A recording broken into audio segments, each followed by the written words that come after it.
when I talk about the preeminent role of Britain in the global deployment of terror, as I often do on social media, I'm not being whimsical or hyperbolic or metaphorical in any sense. I'm being literal, absolutely literal in every sense. And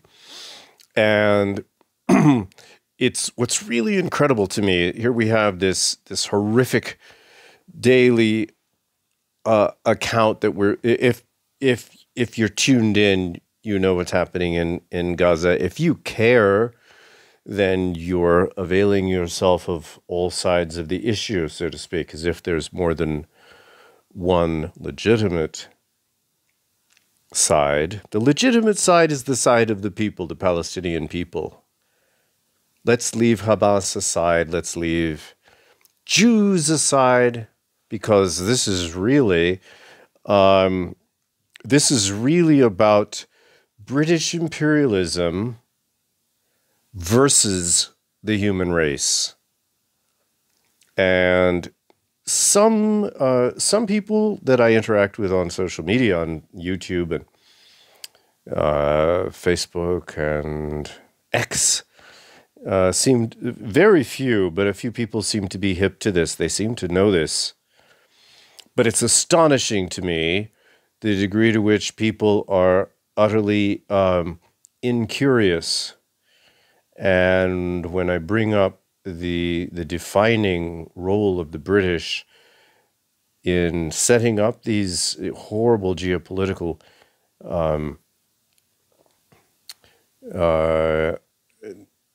scenarios, like the world wars, like what's happening now in Gaza, it's really incredible to me how either people are completely ignorant and don't seem to care, don't want to know anything, or else when I give them some links, some sources, some information, they just disappear, and they're not interested in following up. How few people seem ever to say, wow, I didn't know about that. Wow, why did I never know about that? Wow, send me more links. This is incredible. I had no idea. No, there seems to be some kind of bizarre, almost like black magic firewall that protects British interests, that protects the British oligarchy, that protects the crown in all of these events. And I would go back, of course, including Ukraine, which I continue to assert was primarily Charles III's operation. So here we have, now this is from, again, Executive Intelligence Review, Volume 35, Number 48, 12th of December, 2008. This is from the archives. This is called Put Britain on List of Terror Sponsors. And I would say put Britain at the top of the list, because no other nation comes close. First of all, no other nation has the contacts, the means, the motivation to create and foment the sort of the situations that give rise to terrorism, and then are able to fund and train and deploy the terrorists. There's no other nation in the world. I'm sorry, the United States is a junior partner in all this. The United States is the enforcer. It's the big dumb brute being directed by the British. The brains of the operation are not in Washington, D.C. The only reason for people in Washington to have brains is to be able to lie convincingly and cover up the real the identity of the real controllers in all this. But let's go. This is the following. Here it says here, I'm reading. The following are substantial excerpts from a memorandum dated the 11th of January 2000 and prepared for delivery to then U.S. Secretary of State Madeleine Albright. So you can imagine how much care and concern she exercised in reviewing this material, and I'm sure she recommended immediate action right after receiving all this information, right? Because she was such a friend to humanity. Going on, it is a request to launch an investigation pursuant to placing Great Britain on the list of states sponsoring terrorism. To the Honorable Madeleine Albright, Secretary of State, from the Editor's Executive Intelligence Review. This is a formal request for you to initiate a review of the role of the government of Great Britain in supporting international terrorism to determine whether Britain should be added to the list of nations sanctioned by the U.S. government for lending support to international terrorist organizations. I think you'll see, this is me again, I think you'll see evidence even in just 20, this is from 2000, just from 23 years ago, you can see that there were still independent thinkers in the United States, even at the level of government.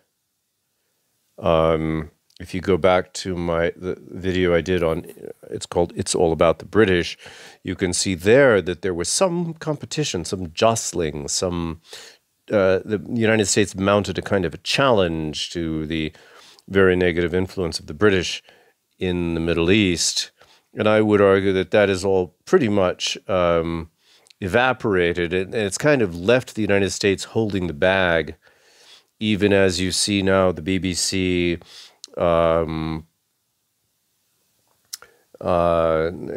publishing stories articulating the Palestinian position, the Palestinian point of view, which is laudable. You just wonder why the heck they're doing this now. And you see the United States sticking doggedly to this absolutely indefensible position on the side of Israel. It looks to me as though they've really, they're moving on to the next step, that is, for them, dividing the world along roughly, you could call it ideological lines. They want to get their big world war out of this, and I think the British have now, what was it, the last big vote at the UN, the British abstained, which of course, you know, I laughed when I heard that, because to me it's like, this is a very calculated move. In my mind, they're completely on the side of Israel. They always have been, but the British have no permanent allies. They have permanent interests, and I'm sure the ability to spark a world war is much more important to them than retaining the goodwill and the solidarity with the Israeli government or the Israeli people. So that's my little rant. I'm just saying, watch out to me when I look at the BBC's seeming shift in editorial perspective, or I see the British abstaining from a vote at the UN. To me, there's something fishy going on. But anyway, let's keep reading.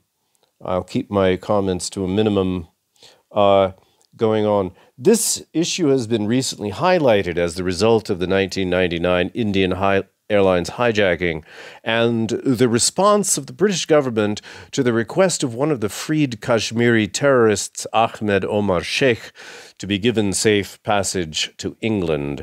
Mr. Sheikh, a British national, was tried and convicted in India for his role in the kidnapping of 4 British nationals and an American in 1995.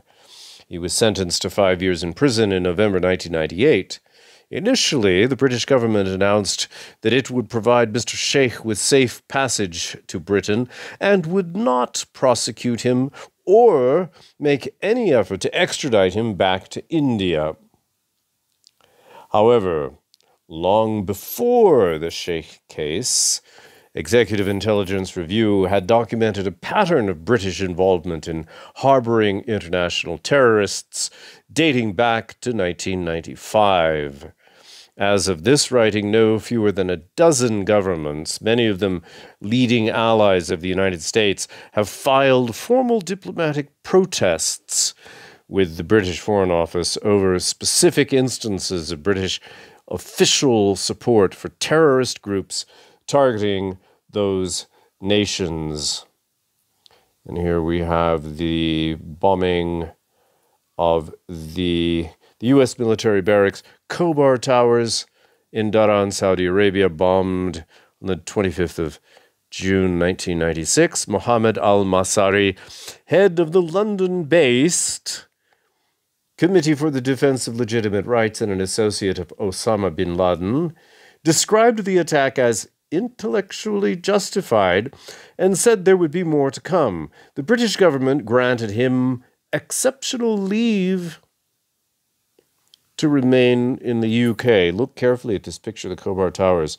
Now, let me just say briefly, the person whom I credit as being responsible for giving me the red pill and lifting me out of maybe a slightly skeptical position, but who put me firmly in the camp of the cynical, and one cannot be too cynical in today's world, in my view, is Dmitry Khalazov. Dmitry Khalazov, Khalezov, Dmitry spelled Dimitri, as opposed to the more traditional spelling in the, of course, it's a Cyrillic, but in the Arabic letters, Roman letters, excuse me. But he has a whole passage. He wrote the definitive work explaining, if you want to know what happened on 9/11. I was in New York on 9/11. I saw some things that struck me as odd, but it wasn't until years later that I decided that I was going to put the entire official explanation on ice, and I was going to go and investigate the biggest questions surrounding the official narrative, the biggest objections, and to the veracity of the official story. And I was going to really dig, and I was going to say, all right, what are the 5 best reasons people have for doubting the official story? And then I was going to, I thought, it wouldn't be too difficult. I would be able to refute the objections and then be satisfied with the official story. Well, I found some reasons for objections to the official story of 9/11 for which there were no refutations. And I was shocked, and a light bulb went. That's an understatement. It was like this explosion of confusion and doubt and kind of a missionary zeal on my part, where I was determined, because I'd lived through this experience, and it was clear to me that I had been lied to, and I wanted an explanation, and I dug in and I read everything. This is after I moved here to Mongolia, and it was only Dmitry Khalazov who had all the answers. And he's somebody not as a conspiracy theorist at all, not as a researcher, but someone who was involved in the planning of 9/11. I won't give away too much, but he understood every aspect of it, although he denies that he's a very modest person.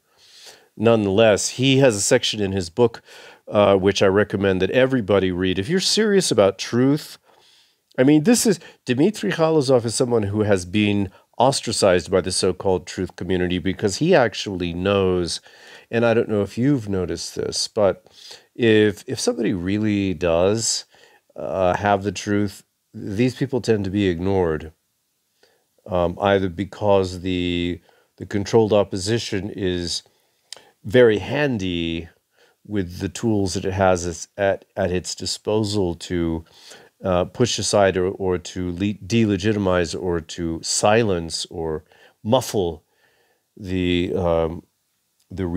true signals of truth that are coming up from certain key individuals. It's able to sort of keep a lid on all of it. And one of the ways it does it is by sponsoring events like, 9/11 Truth conferences and promoting certain theories that are completely wacky, and then making sure that people who actually know what happened are marginalized to the point where almost nobody knows about them, and you can't even get people interested. But this is just, please, Dmitry Khalazov, he has a YouTube channel. Please follow him. Please give him support. The Khobar Towers, the reference that the connection here is that Dmitry Khalazov has a whole chapter in his book on mini nuke terror. And he includes the Khobar Towers along with the Bali nightclub,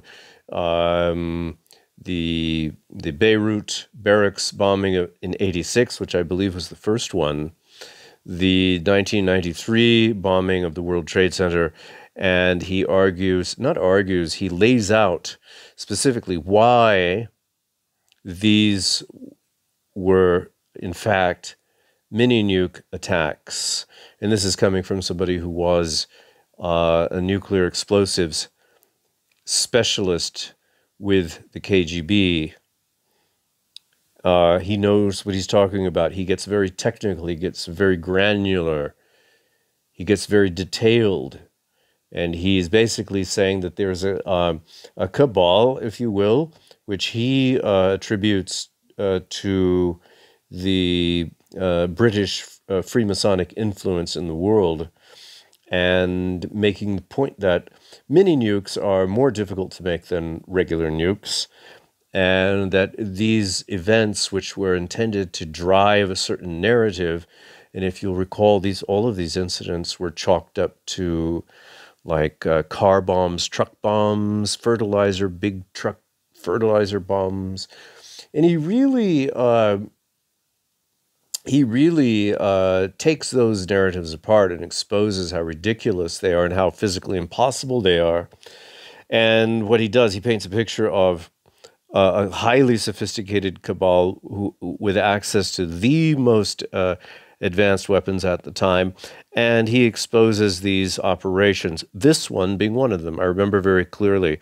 If people want, I will read the section from his book on the wave of nuclear terror, mini nuke terror, beginning with the barracks, the U.S. Barracks bombing of '86 in Beirut. So, take a look at that. So, anyway, let's get into the meat of this. This is good. It's going to be quite a long video. I think I'll break it up into several videos. But this video is absolutely probably the most repetitive, the most repetitive content that I've done so far. Everything. This phrase, "in London," funded by London, sanctioned by London, or not sanctioned, but provided a safe haven in London. This phrase you'll hear probably 10,000 times in the course of reading this, and it will provide more than enough ammunition for anybody who gets into discussions online about the role. I mean, the idea, and this is only 23 years ago, the idea that somehow Britain no longer preserves these mechanisms of control, no longer pulls the strings. Of course, that's an absurd, highly unlikely possibility. Let's move on. Criteria for evaluating whether Britain should be sanctioned. U.S. government policy on sanctions against states sponsoring terrorism has been set by a series of congressional acts, including but not limited to the Export Administration Act of 1979, the Anti-Terrorism and Arms Export Amendments Act of 1989, the Arms Export Control Act, the Foreign Assistance Act of 1961, the Omnibus Appropriations Act of 96, and the Anti-Terrorism and Effective Death Penalty Act of 1996. It is our understanding that while the Congress has given the Secretary of State broad discretion in designating a country as a state sponsor of terrorism, the legislative history of the House Foreign Affairs Committee and the Senate Foreign Relations Committee has specified 7 criteria which should guide the Secretary's action. These criteria are: 1, does the state provide terrorists sanctuary from extradition or prosecution? 2, does the state provide terrorists with weapons and other means of conducting violence? 3, does the state provide logistical support to terrorists? 4, does the state permit terrorists to maintain safe houses and headquarters on its territory? 5, does the state provide training and other material assistance to terrorists? And like on a sidebar, just looking back, I made a video not long ago about Operation Gladio and how it really, when you connect the dots, it goes back to British intelligence, training British intelligence, direction, operation, funding, everything. So, I mean, my God, just check the boxes and Britain comes down firmly in the affirmative for each one. 6, does the state provide financial backing to terrorist organizations? 7, does the state provide diplomatic services, including travel documents that could aid in the commission of terrorist acts? As of this writing, the State Department currently designates 7 countries as state sponsors of terrorism: Iraq, Iran, Libya, Syria, Sudan, Cuba, and North Korea. Small potatoes compared to Britain and the U.S. as a subcontractor. In the case of Syria, which is presently engaged in peace negotiations with Israel, the primary reason the regime remains on the list is that several designated foreign terrorist organizations are headquartered in Damascus. In the State Department Authorization Act of October 1991, specific procedures were spelled out for the president to remove a country from the list of state sponsors of terrorism. Congress has a 45-day period to pass a joint resolution overriding such a presidential decision to remove a state from the list, which carries with it a number of significant sanctions. Here we go. The case of Great Britain. The following documentary timeline is intended to provide an outline of the evidence that we wish the appropriate officials at the U.S. State Department to review to make a determination whether Great Britain should be added to the list of states sponsoring terrorism according to the criteria outlined above. First item. In July 1998, former British MI5 officer David Shaler revealed that in February 1996, British security services financed and supported a London-based Islamic terrorist group in an attempted assassination against Libyan leader Muammar Gaddafi. The action, Shaler charged, in an interview with the British Daily Mail, was approved by then Foreign Secretary Malcolm Rifkind. The incident described by Shaler did, in fact, occur. Although Gaddafi escaped without injury, the bomb, planted along a road where the Libyan leader was traveling, killed several innocent bystanders. In an August 5th, 1998 interview with BBC, Shaler charged, quote, We paid £100,000 to carry out the murder of a foreign head of state. That is apart from the fact that the money was used to kill innocent people because the bomb exploded at the wrong time. In fact, this is a hideous funding of international terrorism. Astonishing, when you go back, this is not that long ago in my timeline, my personal timeline. For me, 25, 30 years ago is nothing. But look how much more openness there was.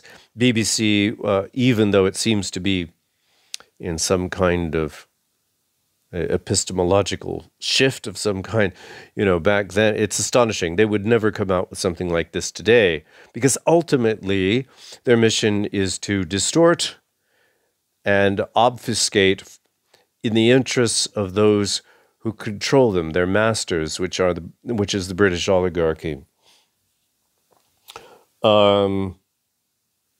According to Shaler's BBC interview, MI6 provided the funds to an Arab agent inside Libya with instructions to carry out the attack.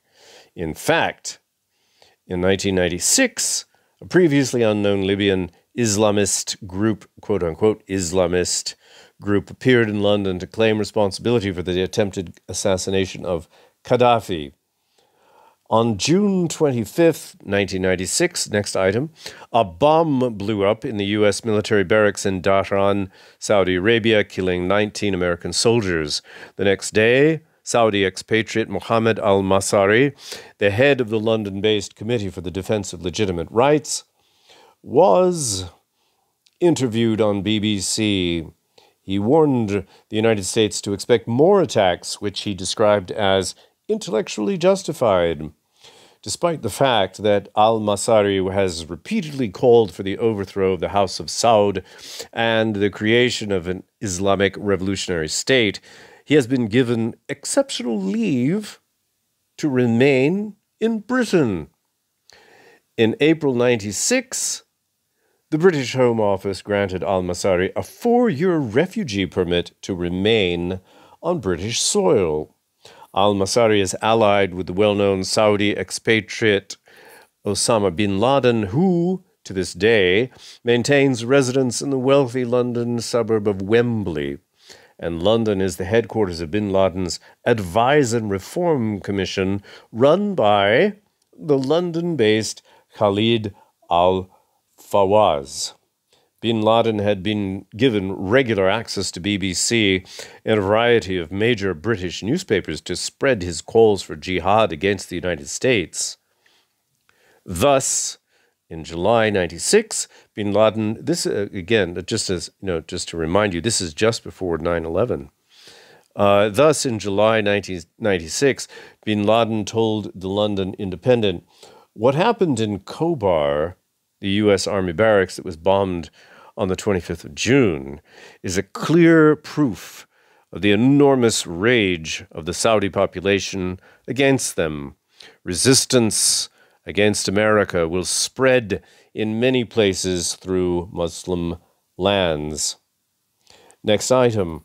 On the 25th of January 1997, Tory Member of Parliament Nigel Watterson introduced legislation to ban foreign terrorists from operating on British soil. Okay. What happened then? His conspiracy and incitement bill, according to his press release, would, for the first time, have banned British residents from plotting and conducting terrorist operations overseas. Watterson proposed the bill in the aftermath of a scandal over Britain's providing safe haven for Saudi terrorist Mohammed al-Masari, who claimed credit for the bombing of U.S. military sites in Saudi Arabia in June of 1996. On February 14th, 1997, Labour Member of Parliament George Galloway succeeded in blocking Watterson's bill from getting out of committee. Galloway, my goodness, I think I remember, that name's familiar to me, George Galloway. Galloway, in a speech before the committee that was printed in the House of Commons official proceedings, stated, quote, "The bill will change political asylum in this country in a profound and dangerous way. It will change a state of affairs that has existed since Napoleon's time. Napoleon. That's an odd name to evoke in this instance. We are all in favor of controlling terrorism in Britain. Surely not a single honorable member has any truck with terrorism here. But we are talking about terrorism in other countries. The legislation is rushed in response to a specific and, for the government, highly embarrassing refugee case that of Professor al-Masari, who was a thorn in the side of the government of Saudi Arabia. By definition, a tyranny could be removed only by extraordinary measures. Interesting assertion there.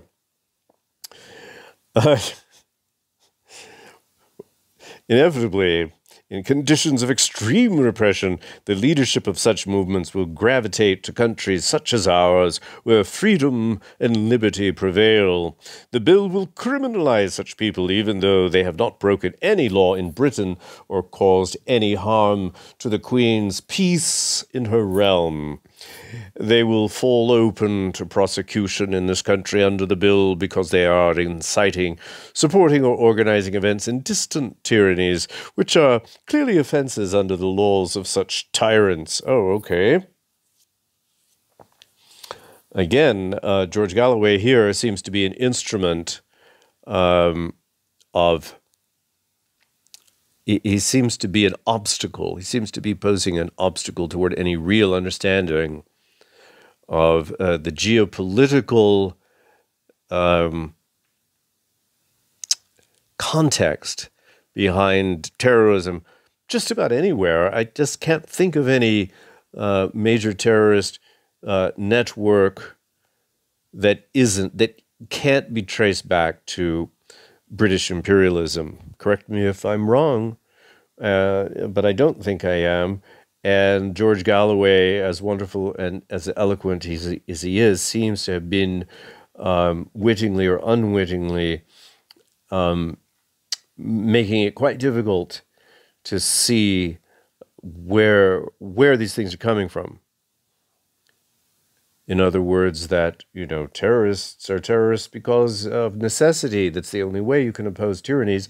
And these tyrannies exist far away, and we need to be very careful that we don't criminalize the efforts made by some highly motivated people to achieve freedom in their countries, not realizing perhaps and perhaps being encouraged, or my God, someone with his stature, usually, unless you're somehow useful to these people, you just simply can't achieve the kind of longevity or the kind of status that he's achieved, unless you're doing something either to help cover up the truth, or you're out there completely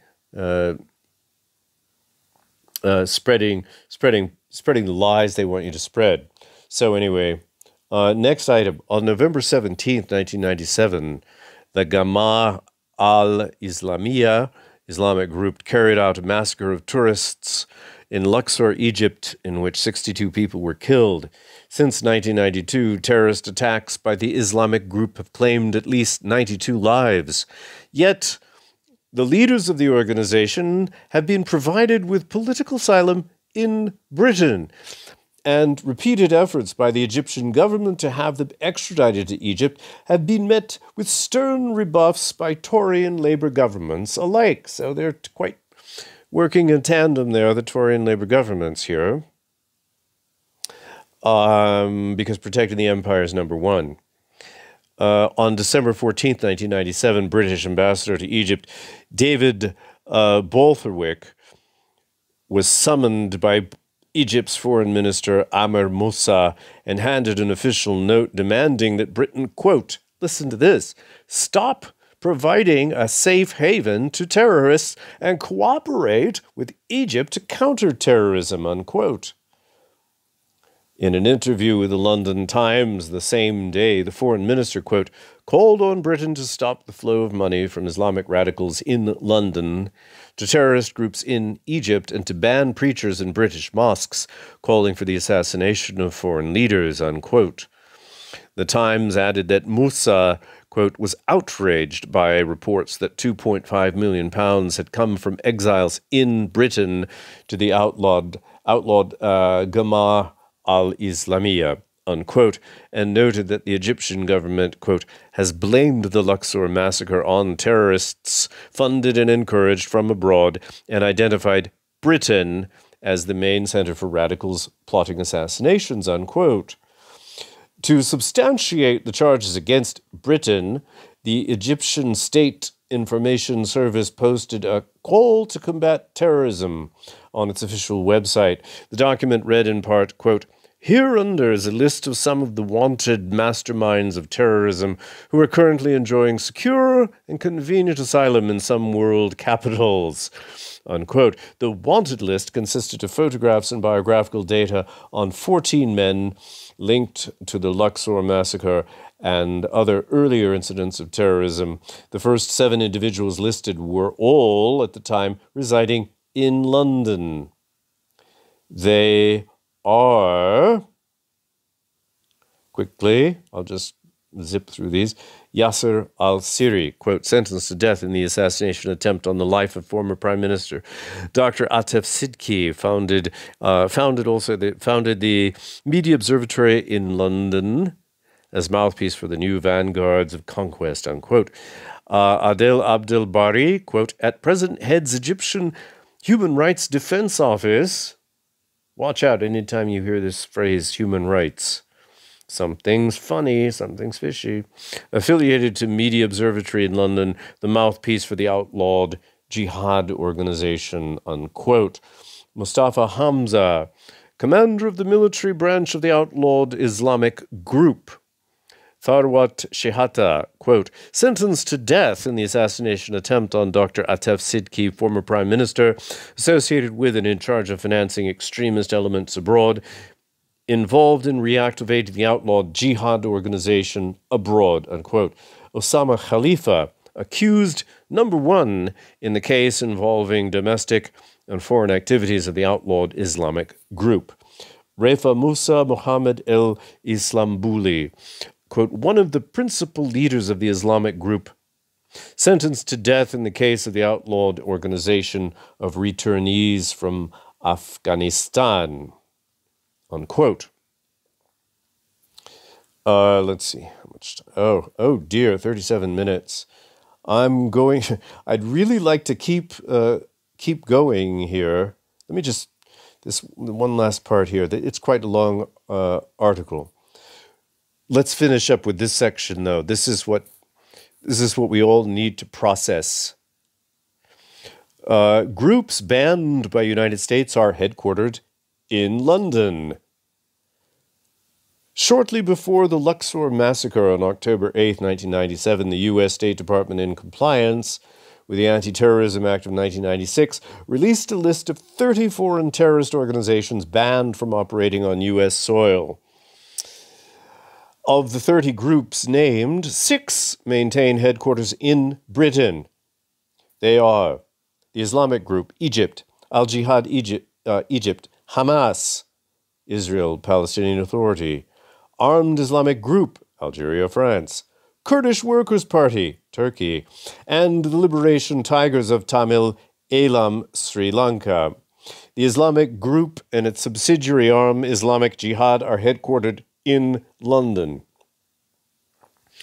And I think I'm going to read from Khalazov's book because he has quite a very provocative, detailed, and solid chapter in his book about these organizations and how phony they are. So after I finish reading this, I'll dig that up, and you guys will get a deeper picture. You'll get an unquestionable, unvarnished view of these ridiculous Islamic Jihad. What's the provenance of these groups?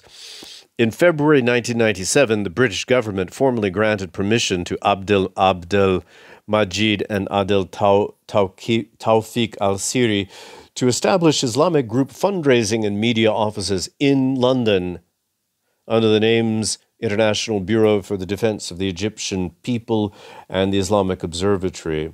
Abdel Majid was implicated in the October 1981 assassination of Egyptian President Anwar Sadat, and he subsequently masterminded the escape of 2 prisoners jailed for the assassination.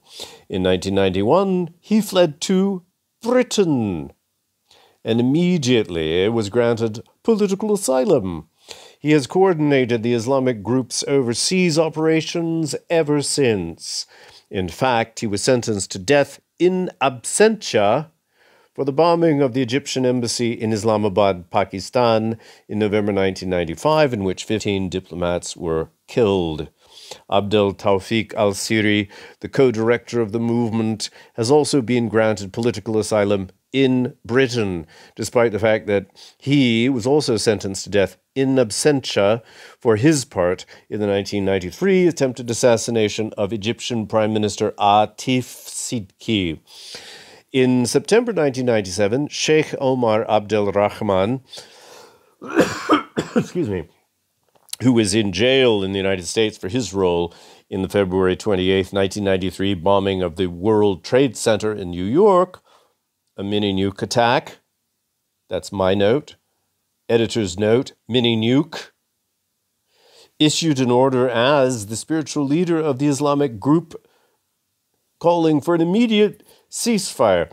I'm sorry, Islamic jihadist groups, as they are portrayed, as they are identified, as the way we're supposed to think about these people, there's no way they could get their hands on a mini-nuke, which is one reason that the use of these instruments of death was almost successfully completely covered up. And it plays into the narrative, the 9/11 narrative, but I'll get into that another time. Backing up a little, calling for an immediate ceasefire. The 6 members of the ruling council of Islamic group residing in Egypt endorsed the Sheikh's order, but the remaining 6 council members living in London rejected the order. 2 months later, the massacre at Luxor took place. Similarly, the Algerian armed Islamic group GIA, which was responsible for the assassination of Algerian President Mohamed Boudiaf on, excuse me, I'm butchering these names. I need my friend's help on pronouncing Arabic names. On June 29th, 1992, has its international headquarters in London. In London, let me say that again. Have you heard that enough already? In London. Sheikh Abdul Katabta and Abu Musab communicate military orders to GIA terrorists operating in Algeria and France via the London-based party Al-Ansar. Sheikh Abu Katabda was granted political asylum in Britain in 1992 after spending years working in Peshawar, Pakistan with various Afghani Mujahideen groups. A third London-based GIA leader, Abu Fares, oversees operations targeted against France. He was granted asylum in Britain in 1992 after he was condemned to death in Algeria for acknowledging responsibility for a bombing at Algiers airport which killed 9 people and wounded 125. I think that this is a good place to start. I want people to tune in next time. And when I assert, and a few people seem to get it, that Hamas is a product of Mossad, Israel, and then by extension, who's really pulling the steely and perdurable cables, and have been since the 19th century, it would be the British oligarchy. So keep that in mind. When I say these things about Hamas, I'm talking about the British. And the real tragedy, of course, is what's happening to the Palestinian people caught in this vice the vice being these opposing forces that were created by British imperialism for their own interests.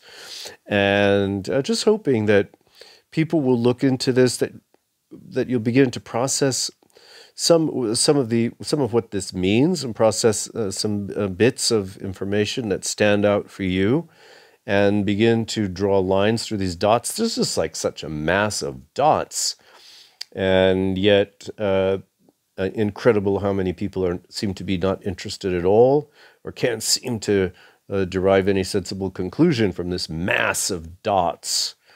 But this is a long article. I think it's quite important, and I'll get into the rest of it next time.